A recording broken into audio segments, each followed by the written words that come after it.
Hello guys, welcome to our YouTube channel study with M.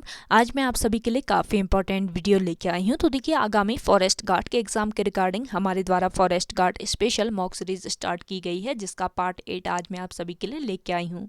ये जो mock series है ये आपको डेली प्रोवाइड कराई जा रही है, जो कि आपके आगामी फॉरेस्ट गार्ड के एग्जाम के लिए इंपॉर्टेंट है। साथ ही साथ अदर उत्तराखंड एग्जाम के लिए भी ये मॉक सीरीज इंपॉर्टेंट रहने वाली है। तो आप सभी लोग हमारी इस सीरीज में स्टार्टिंग से लेकर एंड तक बने रहें। इस सीरीज में हमारे द्वारा करंट के क्वेश्चंस भी इंक्लूड किए गए हैं, ताकि करंट अफेयर्स भी आपके इसी मॉक सीरीज से ही कवर हो जाए। तो चलिए आज के इस मॉक सीरीज को स्टार्ट करते हैं। स्टार्ट करने से पहले जिन लोगों ने अभी तक हमारी YouTube channel study with M को सब्सक्राइब नहीं किया है वो सब्सक्राइब कर लें। साथ ही साथ बगल में जो बेल आइकन दिख रहा है इसे भी प्रेस कर लें, ताकि हम कोई भी वीडियो डालते हैं तो उसका नोटिफिकेशन आपके पास जल्द से जल्द पहुंच जाए।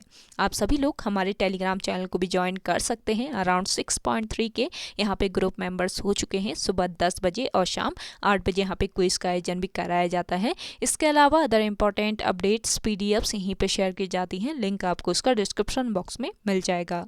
बढ़ते हैं आज की वीडियो की ओर।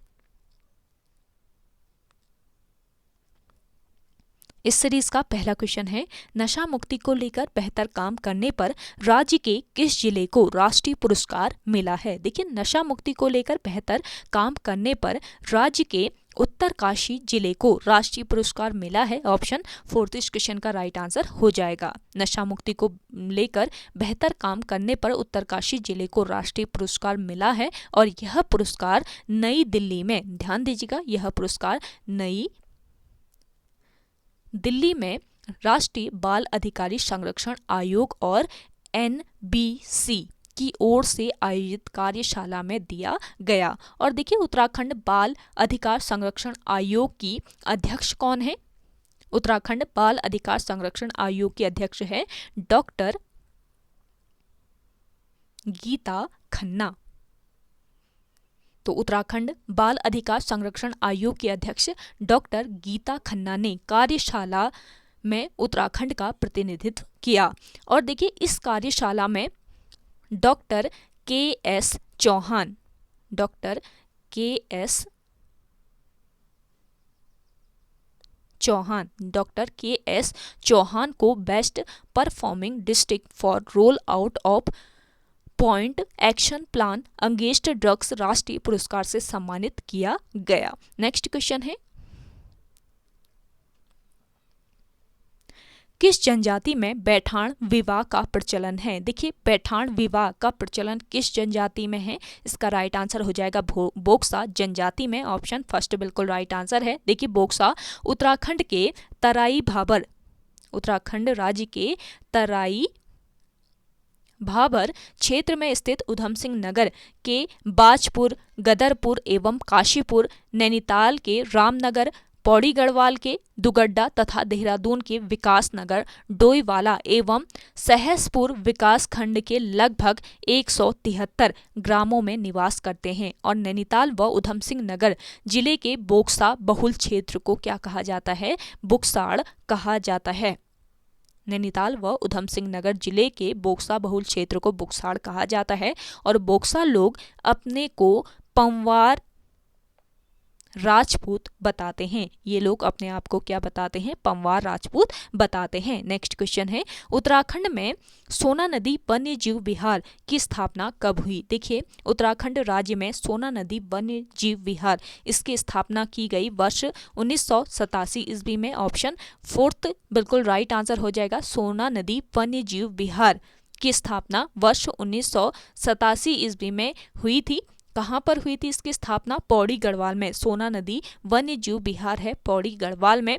और देखिए, ये कितने वर्ग किलोमीटर क्षेत्रफल में फैला है? इसका क्षेत्रफल कितना है? 301 वर्ग किलोमीटर क्षेत्रफल में फैला है सोना नदी वन्य जीव विहार। अगला क्वेश्चन है आपका,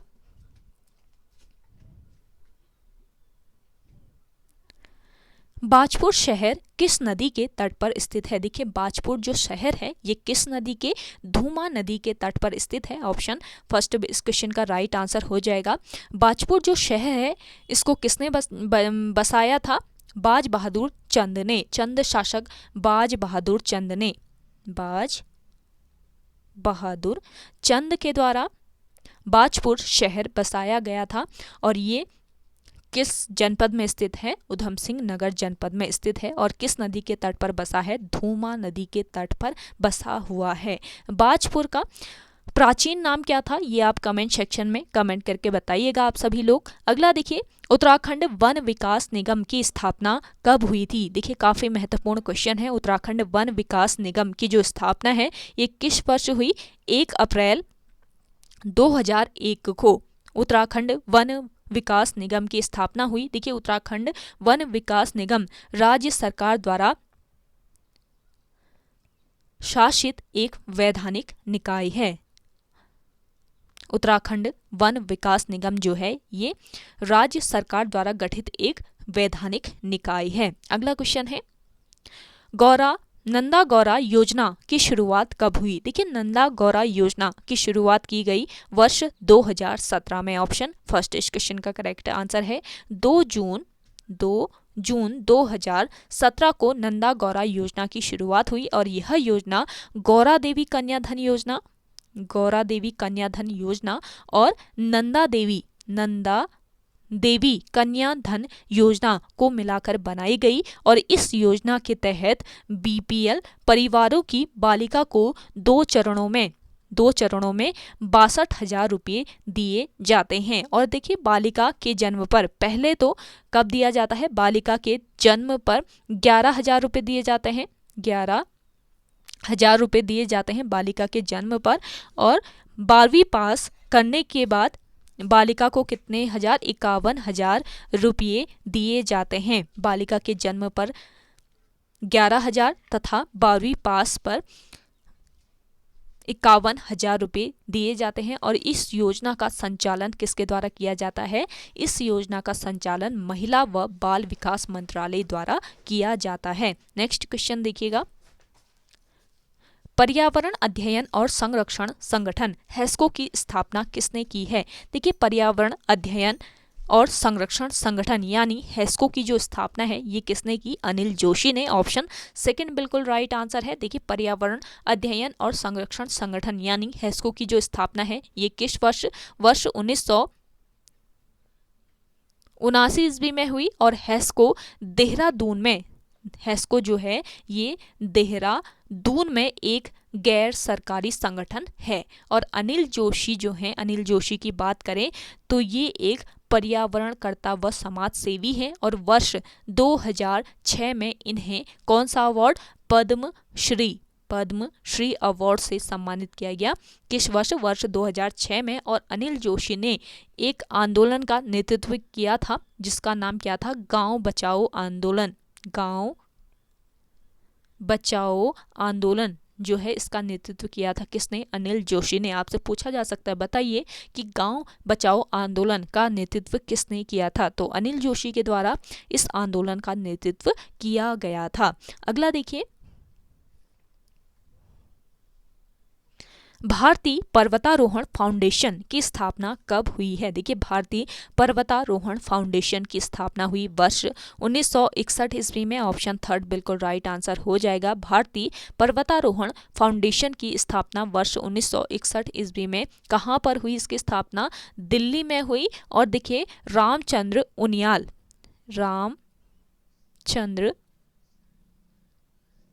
उनियाल राजकीय स्नातकोत्तर महाविद्यालय की पूर्व प्राचार्य प्रोफेसर हर्षवंती भारतीय पर्वतारोहण फाउंडेशन यानी IMF की पहली महिला अध्यक्ष चुनी गई। काफी महत्वपूर्ण पॉइंट है, इसको नोट डाउन कीजिएगा।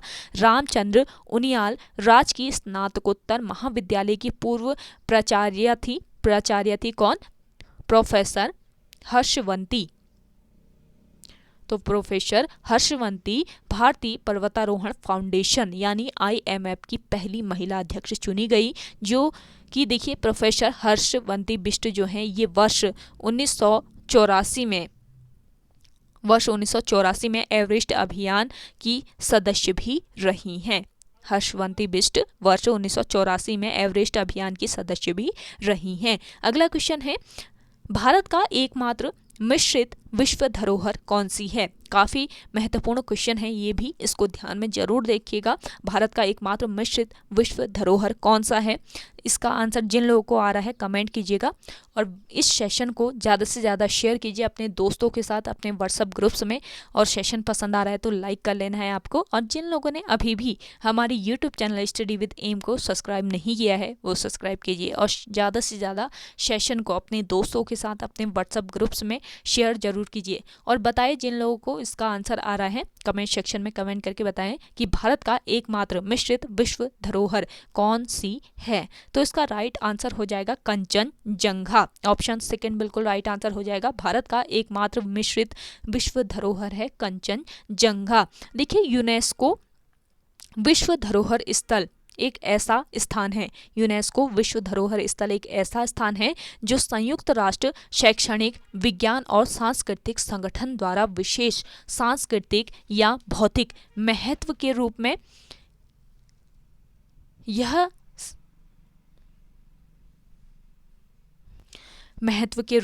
सूचीबद्ध है। और भारत में यूनेस्को की, देखिए भारत के यूनेस्को की विश्व धरोहर स्थल की कुल संख्या कितनी है? भारत के यूनेस्को की विश्व धरोहर स्थल की कुल संख्या है 40। ये ध्यान रखेंगे, काफी इंपॉर्टेंट पॉइंट है। भारत के यूनेस्को की विश्व धरोहर स्थल की कुल संख्या है 40, जिसमें 32 की बात करें तो 32 सांस्कृतिक धरोहर हैं। सांस्कृतिक स्थल कितने हैं? 32 हैं। और आपके 7 हैं प्राकृतिक। 40 में से 32 हैं सांस्कृतिक, 7 हैं प्राकृतिक और 1 है आपका मिश्रित। मिश्रित कौन सा है? कंचनजंगा। ये पॉइंट काफी महत्वपूर्ण है, इसको ध्यान रखिएगा। और जिसका नाम क्या है? एक जो मिश्रित विश्व धरोहर है इसका नाम है कंचनजंगा। कंचनजंगा जो है ये विश्व की तीसरी सबसे ऊंची पर्वत चोटी है और इसके अलावा यह सिक्किम के उत्तर पश्चिम भाग में नेपाल सीमा पर है। आपका जो कंचनजंगा जो है यह सिक्किम के उत्तर पश्चिम भाग में नेपाल सीमा पर स्थित है। इसके अलावा आगरा, अजंता गुफाएं, एलोरा गुफाएं और ताजमहल ये वर्ष 1983 ईस्वी में भारत में पहली चुनी गई यूनेस्को विरासत स्थल हैं। तो काफ़ी महत्वपूर्ण क्वेश्चन है आपके आगामी एग्जाम की दृष्टि से। भारत के यूनेस्को की विश्व धरोहर स्थल की कुल संख्या है 40, जिसमें 32 तो हैं आपके सांस्कृतिक, 7 हैं प्राकृतिक और 1 है मिश्रित। मिश्रित में कौन आता है? मिश्रित है आपका कंचनजंगा और कंचनजंगा विश्व की तीसरी सबसे ऊंची पर्वत चोटी है और यह सिक्किम के उत्तर पश्चिम भाग में नेपाल सीमा पर है। और आगरा, अजंता गुफाएं और एलोरा, ध्यान दीजिएगा काफी महत्वपूर्ण पॉइंट है। आगरा, अजंता गुफाएं, इसके अलावा आपके एलोरा गुफाएं और ताजमहल ये वर्ष 1983 ईस्वी में भारत में पहली चुनी गई यूनेस्को विरासत स्थल थे। अगला क्वेश्चन है आपका, जलवायु परिवर्तन के संदर्भ में कोपेनहेगन सम्मेलन कब हुआ था? देखिए जलवायु परिवर्तन के संदर्भ में कोपेनहेगन सम्मेलन हुआ था वर्ष 2009 में। ऑप्शन थर्ड इस क्वेश्चन का राइट आंसर हो जाएगा। 7 से 8 दिसंबर 2009 तक जलवायु परिवर्तन पर संयुक्त राष्ट्र का सम्मेलन डेनमार्क की राजधानी कोपेनहेगन के बेला सेंटर में हुआ और क्योटो प्रोटोकॉल के बाद जलवायु परिवर्तन पर होने वाला ये कौन सा सम्मेलन था? 5वां सम्मेलन था।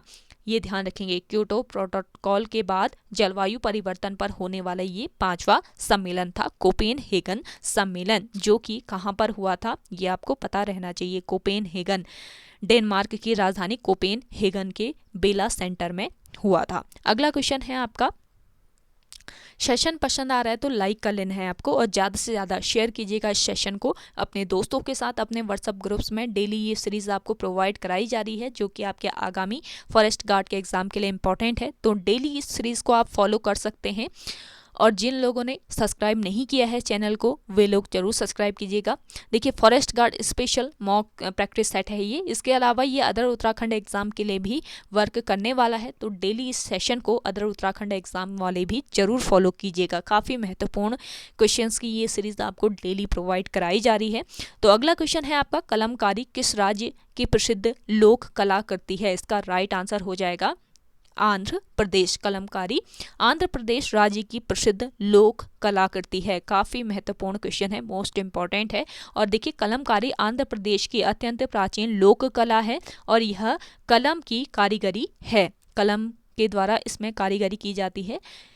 और आंध्र प्रदेश के श्री कलाहस्ती और मछलीपुरम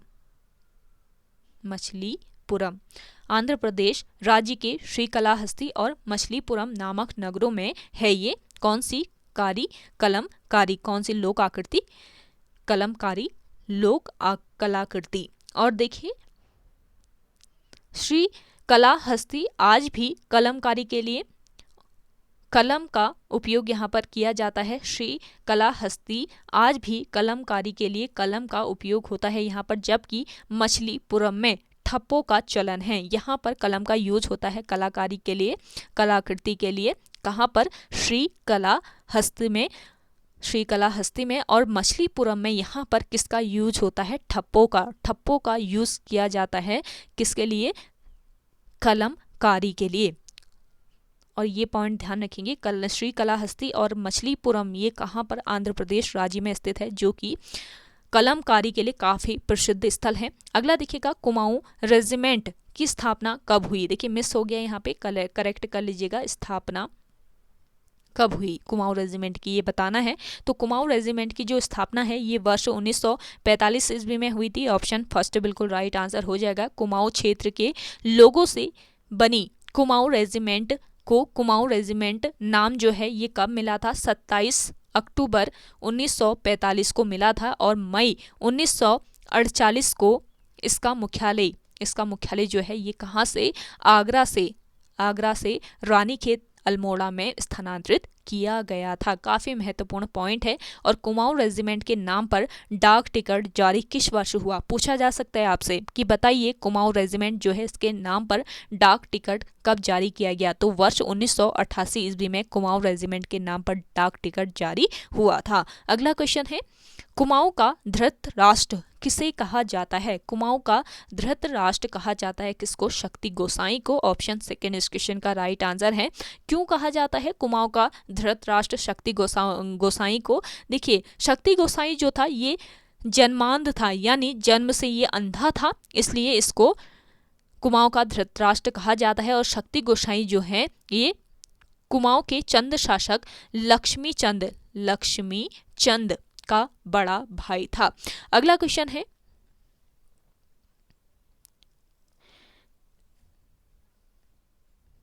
बेटी बचाओ बेटी पढ़ाओ योजना की शुरुआत कब हुई? देखिए बेटी बचाओ बेटी पढ़ाओ योजना इसकी शुरुआत हुई वर्ष 2015 में। ऑप्शन फोर्थ बिल्कुल राइट आंसर हो जाएगा। देखिए कहाँ पर इसकी शुरुआत हुई?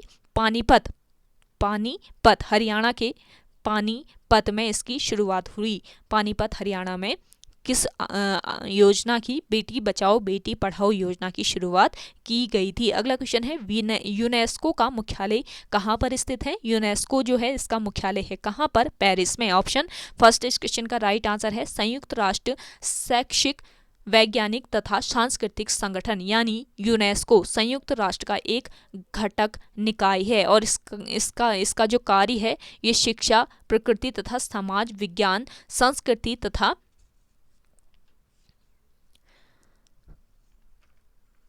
संचार के माध्यम से अंतर्राष्ट्रीय शांति को बढ़ावा देना है। अंतर्राष्ट्रीय शांति को बढ़ावा देना इसका कार्य है। और देखिए संयुक्त राष्ट्र की इस विशेष संस्था का जो गठन है ये किस वर्ष? 16 नवंबर इसका गठन कब किया गया? 16 नवंबर 1945 को इसका गठन किया गया यूनेस्को का। नेक्स्ट क्वेश्चन है आपका, ग्रैमी अवार्ड किस क्षेत्र में दिया जाता है? देखिए ग्रैमी जो अवार्ड है ना, ये आपको किस क्षेत्र में मिलता है? संगीत के क्षेत्र में दिया जाता है ग्रैमी अवार्ड। देखिए ग्रैमी अवार्ड संगीत उद्योग में उपलब्धियों को पहचानने के लिए रिकॉर्डिंग अकादमी द्वारा प्रस्तुत एक पुरस्कार है और ग्रैमी सबसे बड़े वार्षिक संगीत पुरस्कार द ग्रैमी जो है ये सबसे बड़े वार्षिक संगीत पुरस्कार समारोह में से एक है। अगला क्वेश्चन है विक्रम साराभाई अंतरिक्ष केंद्र कहाँ पर स्थित है? विक्रम साराभाई अंतरिक्ष केंद्र ये कहाँ पर स्थित है? तिरुवनंतपुरम में। ऑप्शन फर्स्ट बिल्कुल राइट आंसर हो जाएगा। तिरुवनंतपुरम स्थित विक्रम साराभाई अंतरिक्ष केंद्र में उपग्रह प्रक्षेपण वाहन और परिज्ञापी रॉकेट के डिजाइन तथा विकास से संबंधित गतिविधियां संचालित कर उन्हें प्रक्षेपित क्रियाकलाप के लिए तैयार किया जाता है। ये पॉइंट ध्यान रखिएगा। अगला क्वेश्चन है आपका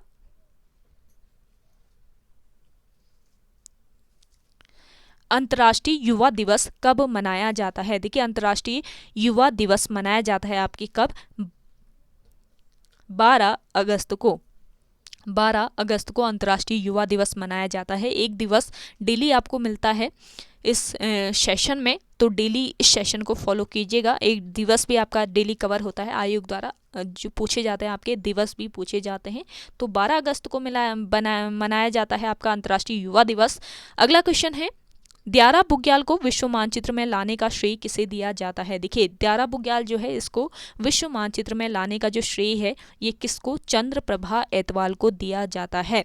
ऑप्शन थर्ड इस क्वेश्चन का राइट आंसर है। देखिए चंद्रप्रभा एतवाल का संबंध किस जनपद से है? ये आप कमेंट करके बताइएगा, आप सभी लोग जिन लोगों को आंसर आता है। और देखिए द्यारा बुग्याल जो है ये किस जनपद में स्थित है? उत्तरकाशी जनपद में स्थित है। तो उत्तरकाशी में द्यारा बुग्याल जो है यहाँ पर मक्खन की होली होती है शीतकाल में द्यारा बुग्याल में, और इस बुग्याल में शीतकाल में स्कीइंग प्रशिक्षण भी होता है। अगला क्वेश्चन है